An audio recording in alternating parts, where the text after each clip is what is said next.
नमस्कार विद्यार्थी मित्रांनो, मी तुमची एड्युकेटर श्वेता चंदनकर तुम्हा सर्वांचे ग्लोबल ऑनलाईन मराठी या युट्यूब चॅनलवर स्वागत करते. एकंदरीत आपण महाराष्ट्र स्टेट परीक्षा 2026 यासाठी प्रिपेअर करतो आहोत आणि करंट अफेअर्सची सिरीज आपण सुरू केली होती पेपर 1 साठी आणि आज त्यामध्ये आपण अर्थव्यवस्था यामधल्या क्वेश्चन्स आणि त्याची माहिती पाहणार आहोत. त्यामुळे हा व्हिडिओ शेवटपर्यंत नक्की बघा, कारण जीएसटी वगैरेवर प्रश्न मागे विचारला गेलेला होता, त्यामुळे ते इम्पॉर्टंट होते आहे. ग्लोबल ऑनलाईन आपल्यासाठी घेऊन आले महाराष्ट्र स्टेट पेपर 1 2026 याचा क्रॅश कोर्स जे मंडे पासून सुरू होते आहे, ज्यामध्ये तुम्हाला लाईव्ह क्लास मिळणार आहे, रेकॉर्डेड लेक्चर्स मिळणार आहे, 10 युनिटचे नोट्स मिळतील, युनिट वाईज एमसीक्यूज असणारे 5,000 प्लस एमसीक्यू सिरीज, 50 अधिक मॉक टेस्ट, 15 वर्षाची पीवायक्यू सोल्युशन आणि 1 वर्षाची व्हॅलिडिटी आहे. याची फीज 3,000 रुपये आणि आफ्टर डिस्काउंट 2,600 रुपये असणार आहे. जर का तुम्हाला एनरोल करायचं असेल तर तुम्ही दिलेल्या नंबरवर संपर्क करू शकता. पेपर 1 सारखंच आपल्याकडे पेपर 2 पण आहे. Marathi, history, commerce, management, computer science, education, library science, life science, chemical, English literature, political science, economics आणि लॉ. यामध्ये तुम्हाला पेपर 1 फ्री मिळणार आहे. या बॅच मध्ये कम्प्लीट 10 युनिटचे नोट्स, 20 अधिक टेस्ट, फुल सिलेबस टेस्ट आणि 1 वर्षाची व्हॅलिडिटी. याची फीज आहे 10,000 रुपये आणि आफ्टर डिस्काउंट ती 4,000 रुपये असणार आहे. जर का तुम्हाला एनरोल करायचं असेल तर तुम्ही दिलेल्या नंबरवर संपर्क करू शकता किंवा ग्लोबल ऑनलाईन ऍप प्ले स्टोरवरून डाउनलोड करू शकता. चला तर सुरुवात करूया. अर्थव्यवस्थेमध्ये आपण आता इथे युनियन बजेट पाहणार आहोत. Economic survey, RBI, repo rate, digital रुपये आणि इन्फ्लेशन आणि जीएसटी याबद्दल चर्चा करणार आहोत. पहिले आपण युनियन बजेट जे असते त्याबद्दल बघणार आहोत.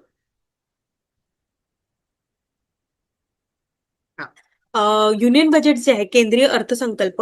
अर्थसंकल्प म्हणजे काय, तर सरकार एका आर्थिक वर्षात 1 एप्रिल ते 31 मार्च पर्यंत किती महसूल रेव्हेन्यू मिळवले आणि किती खर्च केले करेल याचा अधिकृत आराखडा जो आहे तो दिला जातो. त्याला अर्थसंकल्प म्हणतात, बजेट जे म्हणतो आपण. आणि हे 112 कलम 112 याच्यानुसार आहे. अॅन्युअल फायनान्शियल स्टेटमेंट दरवर्षी 1 फेब्रुवारी रोजी ते संसदेत मांडला जातो. ठीक आहे. त्यानंतर भारताचे संविधानाचे कलम 112 आहे. संविधानात बजेट हा शब्द नाहीये, त्यामुळे अॅन्युअल फायनान्शियल स्टेटमेंट असा शब्द वापरलेला आहे. अर्थसंकल्प कोण सादर करतो, तर केंद्रीय अर्थमंत्री. आणि हे कुठे सादर केलं जातं, संसदेत, लोकसभा आणि राज्यसभा समोर 1 फेब्रुवारीला. अर्थसंकल्पाची उद्दिष्ट काय असतात, तर देशाचा आर्थिक विकास, रोजगार निर्मिती, महागाईवर नियंत्रण, पायाभूत सुविधा विकास, शिक्षण व आरोग्यासाठी निधी, कृषी विकास, सामाजिक कल्याण. ठीक आहे. रेव्हेन्यू बजेटमध्ये दोन प्रकारचे असतात. एक टॅक्स रेव्हेन्यू, एक नॉन टॅक्स रेव्हेन्यू. ठीक आहे. अर्थसंकल्पनामध्ये रेव्हेन्यू बजेट, निधी उत्पन्न खर्च, उदाहरण कर, शुल्क, पगार, पेन्शन हे सगळं येते आहे. ग्लोबल ऑनलाईन आपल्यासाठी घेऊन आले महाराष्ट्र स्टेट परीक्षा यासाठी 50 सरी प्रश्नपत्रिका संपूर्ण विश्लेषणासहित सोबत 5,000 प्लस प्रश्नांचा संच आणि मराठी आणि इंग्लिश दोन्ही भाषेमध्ये हे आहे.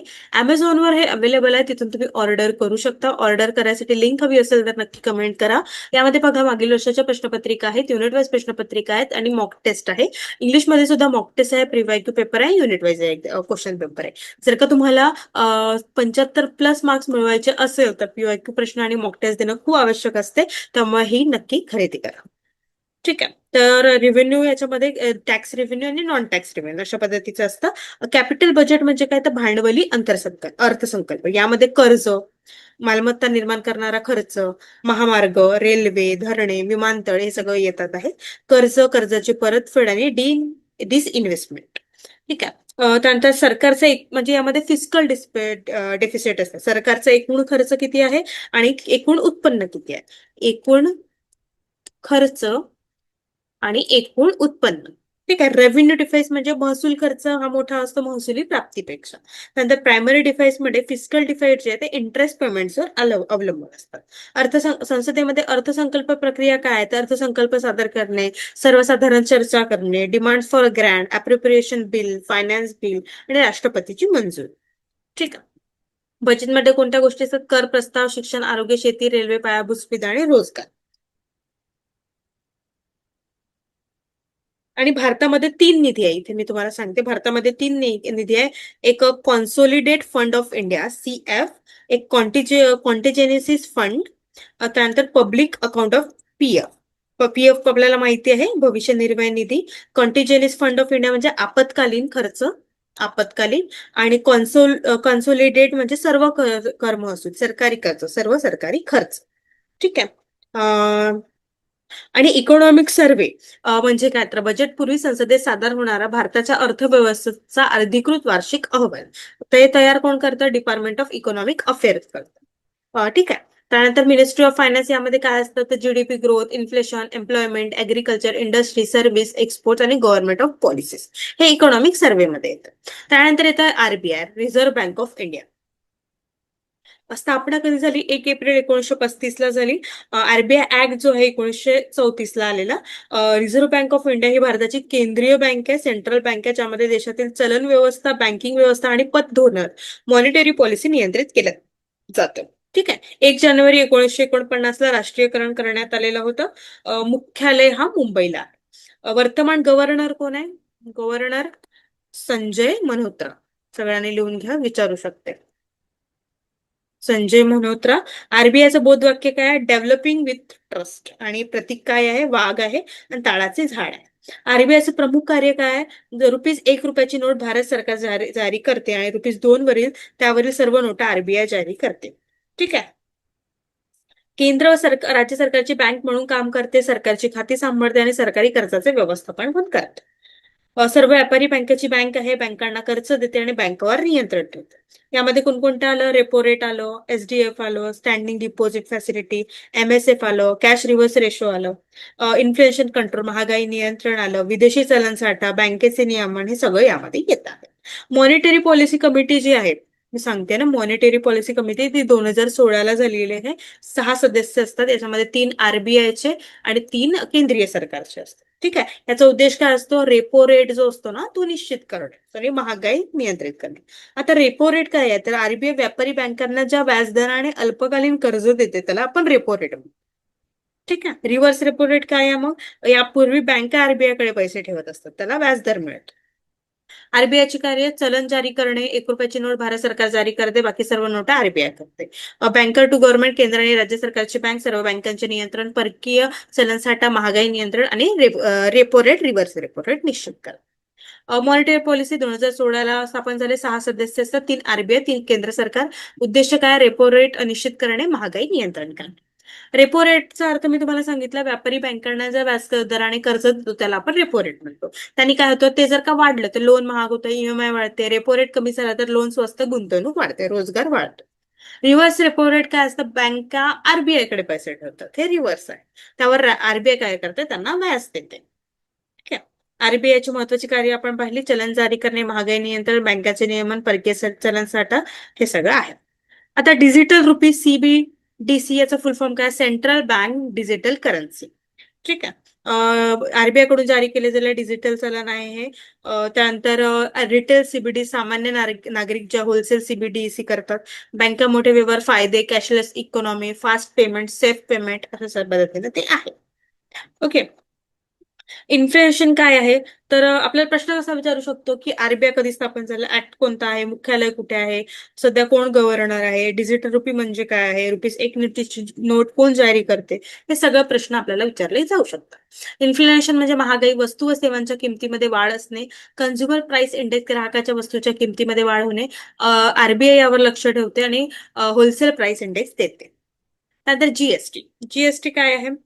Goods and service tax. सुरुवात कधी झाली? 1 जुलै 2017 ला. ठीक आहे. 101वी घटना दुरुस्तीमध्ये हे झालेले आहे. जीएसटी लागू होण्यापूर्वी बीएटी, एक्साइड ड्युटी, सर्व्हिस अशा पद्धतीचं होतं. पण वन नेशन वन टॅक्स संकल्पना आता जीएसटी कोणत्या संकल्पनेखाली आली हा सुद्धा प्रश्न विचारू शकतो. वन नेशन वन टॅक्स या संकल्पनेखाली ती आलेली आहे. ठीक आहे. 101वी घटना दुरुस्ती, कॉन्स्टिट्यूशन 101 फर्स्ट अमेंडमेंट ऍक्ट 2016 द्वारा लागू झालेला आहे. जीएसटी लागू करणारा देशातील पहिला कर नाही, परंतु सर्वात मोठी अप्रत्यक्ष कर सुधारणा आहे. जीएसटी मध्ये प्रत्यक्ष डायरेक्ट टॅक्सच्या कराचा भार दुसऱ्यावर टाकता येत नाही. इन्कम टॅक्स झालं, कॉर्पोरेट टॅक्स झालं, हे सगळं येत आहे. त्यानंतर जीएसटीचा एकच उद्देश आहे की एक देश एक कर, कर प्रणाली सुलभ करणे, राष्ट्रीय बाजारपेठ निर्मित करणे. यामध्ये 4 प्रकार आहे: सीजीएसटी, एसजीएसटी, आयजीएसटी आणि यूटीजीएसटी. सीजीएसटी जे आहे ते केंद्र सरकारला मिळतं, सेंट्रल. ठीक आहे. त्यानंतर एस आहे तो स्टेट. त्यानंतर आय आहे इंटिग्रेटेड. इंटिग्रेटेड म्हणजे आंतरराज्य. आणि यूटीजीएस म्हणजे केंद्रशासित जे प्रदेश आहे ना आपले ते. ठीक आहे. तुम्ही त्याचा फुल फॉर्म काय? Goods and service tax. सुरुवात 1 जुलै 2017 झालेली होती. त्यानंतर घटना दुरुस्ती 101 घटना दुरुस्ती आहे. याचे 4 प्रकार आहे: CGST, SGST, IGST, UT, GST. Central, state आणि हे इंटेग्रेटेड म्हणजे आंतरराज्य, आणि UT म्हणजे केंद्रशासित प्रदेश. GST कौन्सिल कोण असतो? केंद्रीय अर्थमंत्री असतो. त्यानंतर केंद्रीय राज्यमंत्री हे असतात. जीएसटी परिषदेचे कामं काय आहेत? तर नवीन नियम सुचवणे, कोणत्या वस्तूवर किती जीएसटी असेल ते ठरवणे, जीएसटी ते दर निश्चित करणे. ठीक आहे.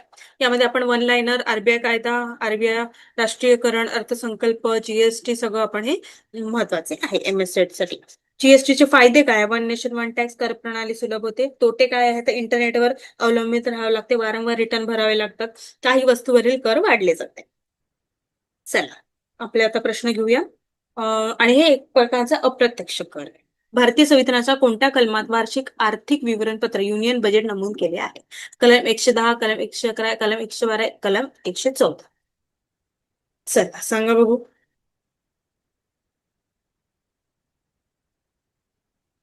तर ते केलेले आहे कलम 112 मध्ये. ठीक आहे. त्यामुळे आपलं उत्तर काय असणार आहे? ऑप्शन 3 असणार आहे. केंद्रीय अर्थसंकल्प साधारणपणे संसदेत कधी सादर केला जातो? 26 जानेवारी, 31 जानेवारी, 1 फेब्रुवारी, 1 एप्रिल. केंद्रीय अर्थसंकल्प सर्वसाधारणपणे संसदेमध्ये 1 फेब्रुवारीला केला जातो. ठीक आहे. त्यामुळे आपलं उत्तर असणार आहे ऑप्शन 3. इकॉनॉमिक सर्व्हे कोण तयार करते? RBI, NITI Aayog, department of economic affair, ministry of finance, SEBI. Economic survey जे आहे ते department of economic affairs, ministry of finance करते. त्यामुळे आपलं उत्तर असणार आहे ऑप्शन 3. इकॉनॉमिक सर्व्हे संसदेत कधी मांडला जातो? बजेट नंतर, बजेटच्या 1 दिवसाआधी, 15 ऑगस्ट, 31 मार्च. इकॉनॉमिक सर्व्हे जे आहे ते बजेटच्या 1 दिवसाआधी मांडला जातो. त्यामुळे आपलं उत्तर असणार आहे ऑप्शन 2. रिझर्व्ह बँक ऑफ इंडियाची स्थापना कधी झाली? 1934, 1 एप्रिल 1935, 1947, 1949. तर रिझर्व्ह बँक जे आरबीआय यांची स्थापना झालेली आहे 1 एप्रिल 1935. त्यामुळे आपलं उत्तर असणार आहे ऑप्शन 2. आरबीआयचे राष्ट्रीयकरण कधी करण्यात आले? 1947, 1 जानेवारी 1950, 1950, 1952. तर ते आले 1 जानेवारी 1949. आरबीआयचे मुख्यालय कुठे आहे? नवी दिल्ली, कोलकाता, चेन्नई, मुंबई. आरबीआयचे मुख्यालय कुठे आहे? मुंबईला आहे. ओके. त्यामुळे आपलं उत्तर असणार आहे ऑप्शन 4. ₹1 ची नोट कोण जारी करते? आरबीआय, भारत सरकार, सेबी, नाबार्ड. तर ते करतात आरबीआय, सॉरी भारत सरकार. त्यामुळे आपलं उत्तर असतं ₹1ची नोट सोडून आरबीआय करते. ठीक आहे. रेपो रेट म्हणजे काय? बँका आरबीआयकडे पैसे ठेवतात त्यावरील व्याज. आरबीआय व्यापारी बँकांना कर्ज देते तो व्याजदर. सेव्हिंग अकाउंटवरील व्याज, एफडी वरील व्याज. तर रेपो रेट म्हणजे बँका आरबीआय व्यापारी बँकांना कर्ज देते तो व्याजदर. त्यामुळे आपलं उत्तर असणार आहे 2. आणि एक जो आहे तो रिव्हर्स रेपो रेट. ठीक आहे. रेपो रेट निश्चित करण्याचे काम कोण करते? NITI Aayog, finance commission, monetary policy committee, GST council. तर रेपो रेट निश्चित करण्याचे काम जे आहे ते 3 मॉनिटरी पॉलिसी कमिटी करतात. त्यामुळे आपलं उत्तर असणारे ऑप्शन 3. त्यानंतर मॉनिटरी पॉलिसी कमिटीमध्ये एकूण किती सदस्य आहेत? 4, 5, 6, 8. मॉनिटरी पॉलिसी कमिटीमध्ये एकूण 6 सदस्य आहे. आपल्याला माहिती आहे 3 आरबीआय आणि 3 केंद्रीय सरकारचे. रिव्हर्स रेपो रेट म्हणजे काय? आरबीआय बँकांना कर्ज देते, बँका आरबीआयकडे पैसे ठेवतात त्यावरील व्याजदर, ग्राहकांना दिलेले कर्ज सरकारचं कर्ज. सरकारचे तर नाही आहे, ग्राहकांचे पण नाही आहे. तर काय करते? रिव्हर्स रेपो मध्ये आरबीआय बँकांना कर्ज, बँका आरबीआयकडे कर्ज ठेवतात. त्यामुळे आपलं उत्तर काय असणार आहे? ऑप्शन 2 असणार आहे. सीबीडीसीचे पूर्ण फुल फॉर्म काय? Central banking digital coin, currency based digital coin, central bank digital currency, central bank digital cash. तर सीबीडीसीचे फुल फॉर्म आहे सेंट्रल बँक डिजिटल करन्सी. त्यामुळे आपलं उत्तर काय असणार आहे? ऑप्शन 3 असणार आहे. डिजिटल रुपी सीबीडीसी कोण जाहीर करते? सेबी, भारत सरकार, आरबीआय, नाबार्ड. डिजिटल रुपी जे आहे ते आरबीआय करते. त्यामुळे आपलं उत्तर असणार ऑप्शन 3. सीपीआय चे पूर्ण रूप काय आहे? Common price index, central price index, consumer price index, consumer product index. CPI चे पूर्ण फुल फॉर्म आहे कन्झ्युमर प्राइस इंडेक्स. त्यामुळे आपलं उत्तर असणार आहे ऑप्शन 3. डब्ल्यूपी, आणि हे सगळे नोट करून ठेवा हा ना. डब्ल्यूपीआय चे रूप काय आहे? World price index, wholesale price index, wide price index, weekly price index. WPI चे आहे होलसेल प्राइस इंडेक्स. त्यामुळे आपलं उत्तर असणारे ऑप्शन 2. खालीलपैकी किरकोळ महागाई मोजण्यासाठी कोणता निर्देशांक वापरतात? WPI, GDP deflection, CPI, IIP. तर किरकोळ महागाई मोजण्यासाठी आपण सीपीआय जे आहे ते वापरलं जातं. त्यामुळे आपलं उत्तर असणारे ऑप्शन 3. जीएसटीची अंमलबजावणी भारतात कधी झाली? 1 एप्रिल 2016, 1 जुलै 2017, 15 ऑगस्ट 2017, 26 जानेवारी 2018. मला एक माहिती आहे की 2017 मध्ये झालेली आहे. तर मग कधी असणार ती? 1 जुलै 2017 ला. त्यामुळे आपलं उत्तर असणार आहे ऑप्शन 2. जीएसटी कौन्सिलचे अध्यक्ष कोण असतात? आरबीआय गव्हर्नर, पंतप्रधान, केंद्रीय अर्थमंत्री, वित्त सचिव. ते असतात केंद्रीय अर्थमंत्री. त्यामुळे आपलं उत्तर असणार ऑप्शन 3. जीएसटी लागू करण्यासाठी कोणती घटना दुरुस्ती करण्यात आली? 100वी, 101वी, 102वी, 103वी.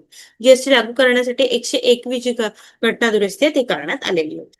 अशा पद्धतीचे प्रश्न तुम्हाला एमएससेट मध्ये कधी विचारू शकतात, त्यामुळे हे खूप महत्वाचे आहे. आणि आज आपण अर्थव्यवस्थेवर एक करंट अफेअर्स म्हणून व्हिडिओ घेतलेला आहे. आणि 5,000 प्लस पुस्तकांचा संच तुम्हाला हवा असेल, प्रश्नांचा संच, हे पुस्तक तुम्हाला हवी असेल तर Amazon वरून तुम्ही ते मागवू शकता. मराठी आणि इंग्लिश दोन्ही भाषेमध्ये ते आहे. सोबत क्रॅश कोर्स आपण सुरू करतोय. जर का तुम्हाला एनरोल करायचं असेल तर तुम्ही दिलेल्या नंबरवर संपर्क करू शकता किंवा ग्लोबल ऑनलाईन ऍप प्ले स्टोअरवरून डाउनलोड करू शकता. खूप खूप धन्यवाद.